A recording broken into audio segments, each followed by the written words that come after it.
ห่วงอายุจะขาดองทั้งนี้เท่าไหร่ขาดองถือว่าอ้ายสมมุติว่าอ้ายถ้าสิมาแต่งงานอยู่พี่30แล้ว30 ล้านคือ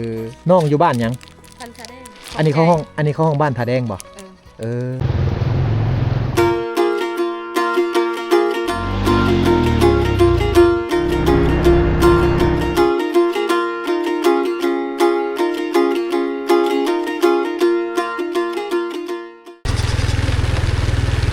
พี่น้องฝนตกลงมาแห้งอะไรเนาะสิถ่ายบรรยากาศให้พอพี่น้องได้เบิ่งโอ้ยากเติบพี่น้องเพราะว่าในเฮือนในซ่านเพิ่นนี่บ่มีกิจกรรมไปสั่งเลยเนาะบ่มีกิจกรรมไปสั่งเลยนะเฮาสิไปถ่ายก็บ่ได้มีแต่ถ่ายบรรยากาศแบบนี้แหละให้พ่อแม่พี่น้องได้เบิ่งเนาะเฮือนเขาเจ้าเป็นเฮือนที่ว่าอยู่ในหุบเขาพี่น้องเขาทางหน้านี่แหละเป็นหมู่บ้านแบบอยู่กับธรรมชาติอะไรเลยที่นี่จะมีโรงเรียนเลยพี่น้องเนาะถึงว่าจะใกล้จากตัวเมืองก็ยังมีโรงเรียนอยู่นี่คือโรงเรียนประถมสมบูรณ์บ้านน้ำโทนพี่น้อง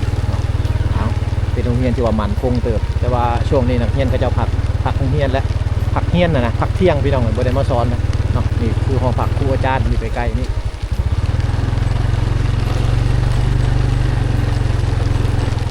งัวกลับมาแต่คุณและคุณเขาจะไหลงัวมาเลยฟัง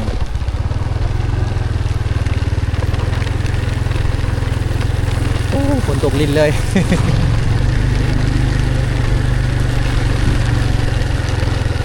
อันนี้ก็แมนคือกันนี่ก็คือบ้านน้ำโทนคือกันพี่น้องเลยเนาะอยู่ทางสนนี่ให้ก็มาแต่ให้แต่สวนหมด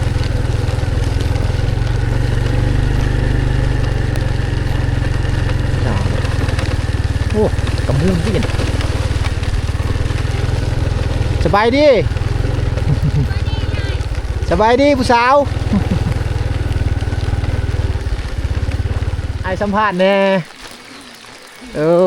อย่าเผาเขาในเพื่อนไอสัมภาษณ์แน่อย่าเผาไปเอาพี่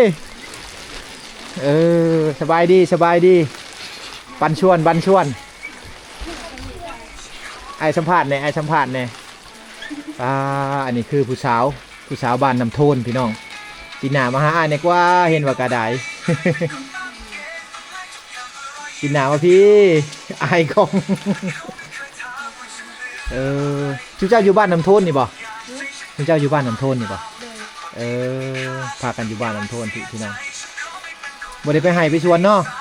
ฝนตกเนาะโอ้จุ๊เจ้าบ่หนาวบ่สะแงดบ่ปีหนาวพี่ไอ้ถามเนี่ยยังวะ อันนี้คือเฮือนจุเจ้าบ่โมแมนโมแมนเฮือนจุเจ้าบ่นี่อ้าวจุเจ้าขึ้นมายังจ้ะ ขึ้นมาลินโมแมนเฮือนจุเพิ่นเลยพี่น้องอันนี้น่าจะแม่นจะคือหอผักเนาะจะคือหอผักครูอาจารย์ปีหนามาพี่แน่ อันนี้กระมูนบ่จุเจ้าเป็นกระมูนบ่ผู้สาวบ่โอ้คือว่ายังบริษัทครอบครัวเนาะไอล่มได้ยูซะเนาะน้องสาวชื่อยังน้องสาวน่ะชื่อยังชื่อห่วงอายุจักปีล่ะ16 ปีโอ้กำลังเป็นสาวพี่น้องเลยมีผู้บ่าวมาล่มอยู่ป่ะบ่มีตัวตีบ่มีคุณนี่เด้คุณนี่ชื่อยังชื่อยอนปีหน้ามาไอเน่ ชื่อยอนอายุแล้วจักปีแหละสาวยอนเนี่ยฮะ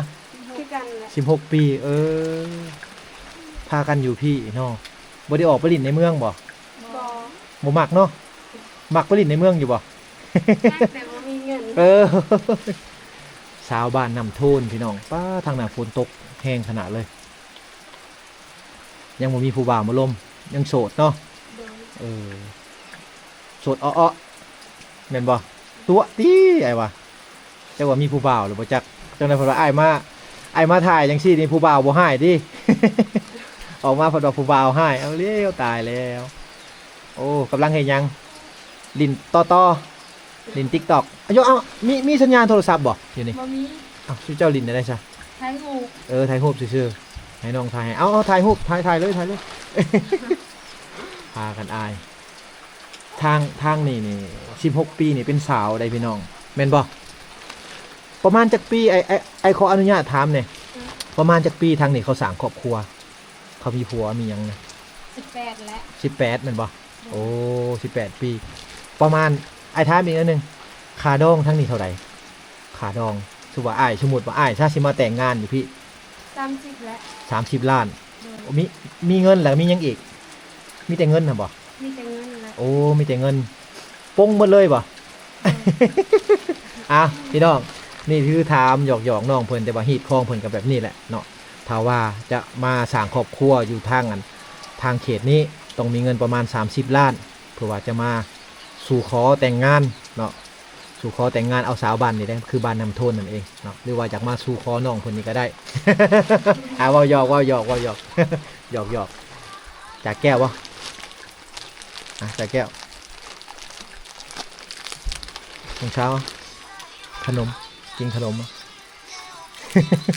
เอาจับได้มันเหี่ยมันสิเหี่ยจับโอ้ยขนมหายแล้วอายพี่น้อง เราอาย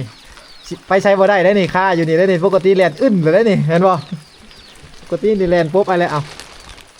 าน้องเช้าขนม ได้บ่ ให้เจ้าให้ล่าได้บ่ได้เอาเงินได้ให้ขี้แอนเหี่ยเลยเห็นบ่เก็บก่อนเอายังให้หมดทุกคน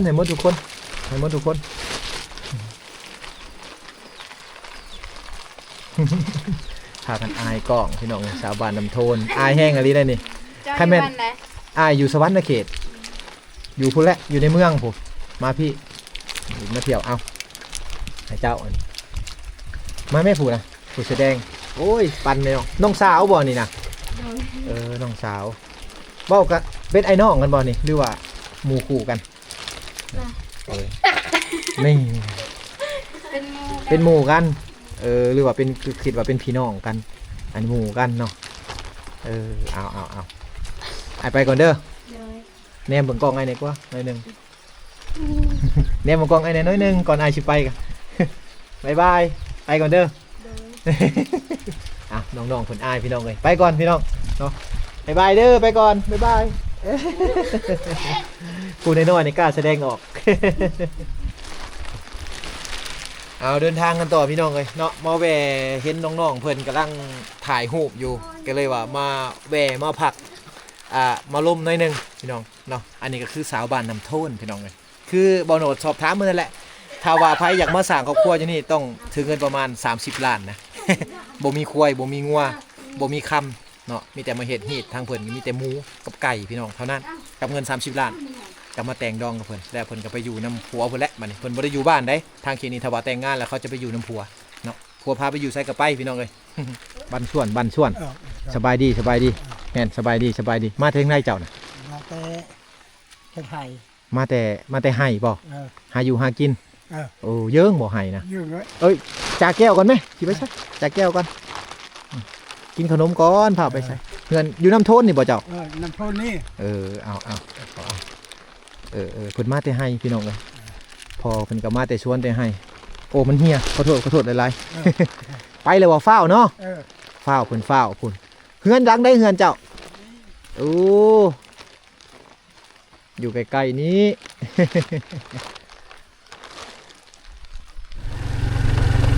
เอาพี่น้องเดินทางกันต่อพี่น้องกันเนาะเส้นทางที่เข้าไปกับยากแบบนี้แหละ แต่ว่าบรรยากาศมันก็ดีไปอีกแบบพี่น้องถ้าว่าเขาได้เข้ามาในเขตนี่จะเป็นเขตที่ว่าอยู่ในภูด้อยเนาะคนในเขตนี่เป็นคนภูด้อยพี่น้องบรรยากาศดีเข้ามาถนนหนทางเข้ามากะที่ยากแน่แต่ว่าบรรยากาศนี่จะดีเนาะเข้ามาตามเรียบตามภูตามผาแบบนี้พี่น้องเรียบตามภูตามผาแบบนี้แหละภูนี่จะเลี้ยนกันสำราบไปเลยนับตะเขีดนี้ไปนี่พี่น้องเนาะนับเต็มกายบ้านน้ำโทนไปนี่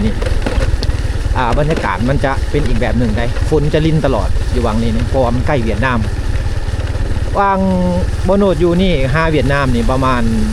าณ30 หลักนะพี่น้องโบไกลไปได้ประมาณ30 หลักเนาะเป็นเส้นทางแดงแบบนี้แหละจนไปหอดพู้แล้วจนไปหอดเวียดนามพู้แล้วพี่น้องเนาะแต่ว่าทุกช่วงฤดูแล้งพี่น้องชาวบ้านเขาจะมาแปลงหนทางเกตหนทางใหม่ตลอดได้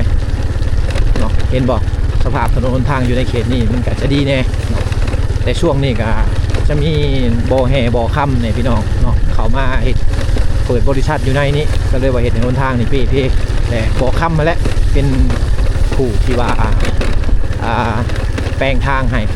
เนาะแปลงทางให้จะน้อยช่วงแรกนี่เขาก็เกตใหม่เขาเอาทางทุ่มใหม่เขาก็เกตใหม่เมื่อพี่น้องเส้นทางนี้มันก็จะดีขึ้นแต่ว่าช่วงฝนนี่ก็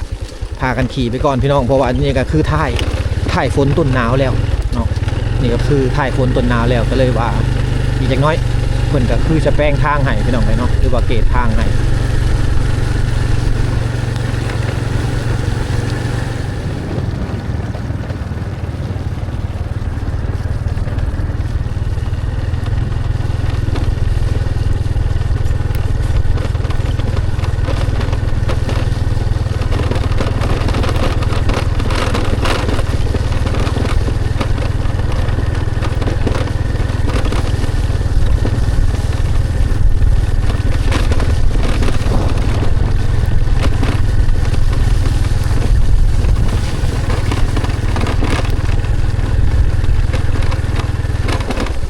ได้น้อยนี่มาเลี้ยงงัวแล้วพี่น้องเลยเนาะเลี้ยงงัวเลี้ยงควายแล้วแทนพ่อแทนแม่เลยหมดเล็กน้อยเนี่ยเขาจะมาเฮ็ดเวียกแทนพ่อแทนแม่ครับสบายดีล่ะบันชวนสบายดีจะมาเลี้ยงควายบ่โอ้จ่ายแก้วบ่มาจ่ายแก้วมาไอ้มีขนมให้หูจักเฮ็ดเวียกช่วยพ่อช่วยแม่เลยน้อยๆพี่น้องเลยจ่ายแก้วขอบใจเด้อใช่ ใจเด้อ โดยขอบใจคือกัน อายุจักปีแล้วเจ้านะ ร่าง โอ้บ่เข้าใจเจ้าบ่ฮู้ว่าเจ้าอายุจักปีตารางนี่คือบ่ฮู้แล้วก็บ่เข้าใจกับแปลว่าอันเดียวกันพี่น้องเอ้ยเนาะเอาน้องเพิ่นมาเลี้ยงควายให้พ่อให้แม่เพิ่นพ่อแม่อยู่เฮือนบ่เจ้าล่ะมาเลี้ยงควายแทนพ่อแม่ฮู้จักเฮ็ดเวียกแล้วเนาะอายุประมาณ10ปลายปีนี่แหละพี่น้องเอาไอ้ไปก่อนเด้อย่างกันเอาไปกันต่อพี่น้องเลยเนาะนี่แหละวิถีชีวิตของเด็กน้อยในชนบทกับสิประมาณนี้พี่น้องเนาะมาเฮ็ดเวียกแทนพ่อแทนแม่เนาะมาเลี้ยงงัวเลี้ยงควายสบายดีบันชวนเจ้าสิไปไสมาแต่เลี้ยงควายน้องสาวจะบ่นะน้องสาวจะบ่เลี้ยงต่างหากเอาจ่ายแก้วบ่กินขนมมา พี่เขาพี่ผมเป็นยังดอกเอาให้อันนี้คือน้องอยู่บ้านยัง พันธะแดง อันนี้เขาห้องบ้านผาแดงบ่ไอ้ขอถ่ายทำหมู่บ้านหน่อยเด้อเดี๋ยวจอดรถไว้นี่ก็ได้เนาะบ่เป็นยังเนาะจอดรถไว้นี่ก็ได้เดี๋ยวสิย่างเลาะพี่น้องย่างเลาะถ่ายหมู่บ้านเพิ่นเพราะว่าหมู่บ้านน้องนี่เป็นหมู่บ้านที่ว่าอยู่ในหุบเขาเลยเห็นบ่เฮาแนมไปไกลๆแบบซี่นี่จะเห็นหุบเขาเลยหลังบ้านกับเจ้านี่วิวลักลาดเลยพี่น้องเป็นวิวลักลาดเลยเนาะ เบิ่งจอดรถก่อน